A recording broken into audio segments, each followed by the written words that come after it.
আসসালামু আলাইকুম প্রিয় বন্ধুরা, আশা করি আপনারা সবাই ভালো আছেন আর ভালো থাকেন। সব সময় দোয়া করি আর আমিও কিন্তু আপনাদের দোয়ায় ভালোই আছি।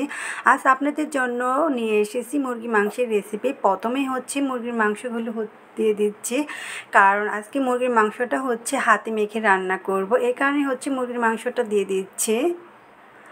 এখন দিয়ে দিচ্ছি আলু, 4টা বা 5টার মতো আলু কেটে নিয়েছি, সেগুলাই দিয়ে দিচ্ছি। আর দিয়ে দিচ্ছি পেঁয়াজ কুচি।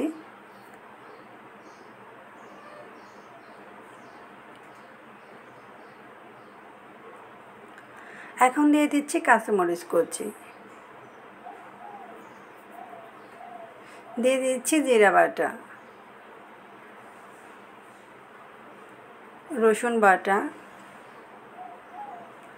আদা বাটা দিয়ে দিচ্ছি।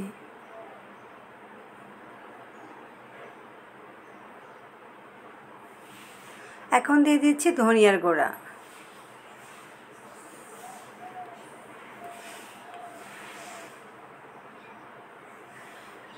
হলুদের গুঁড়া,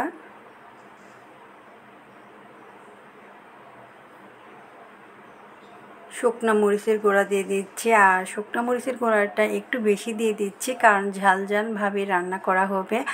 আর দিয়ে দিচ্ছি স্বাদ মতো লবণ। এখন দিয়ে দিচ্ছি সাদা এলাচ, 2টা লবঙ্গ এবং তেজপাতা। আর দিয়ে দিচ্ছি 1 টুকরা দারচিনি। এখন দিয়ে দিচ্ছি তেল। এরপর সুন্দর করে হাত দিয়ে মাখিয়ে নেব।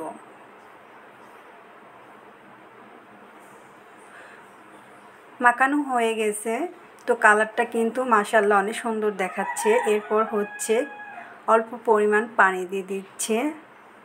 এখন ঢাকনা দিয়ে ঢেকে দেব। তো মাঝে মাঝে নাড়াচাড়া দিয়ে দেব।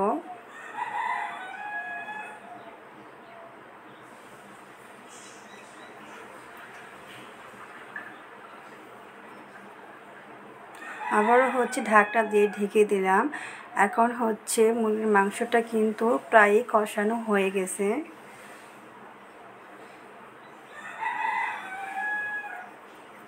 কষানো শেষ হয়েছে। এরপর হচ্ছে ঝোলের জন্য পানি দিয়ে দিচ্ছি। এখানে খুব একটা পানি দিব না। এরপর হচ্ছে গরম মশলা গুঁড়া দিয়ে দিচ্ছে। আর রান্নাটা কিন্তু হয়ে গেছে। তো আপনাদের যদি কারো ভালো লেগে থাকে আমার রান্নাটা, সবাই একটু জানাবেন।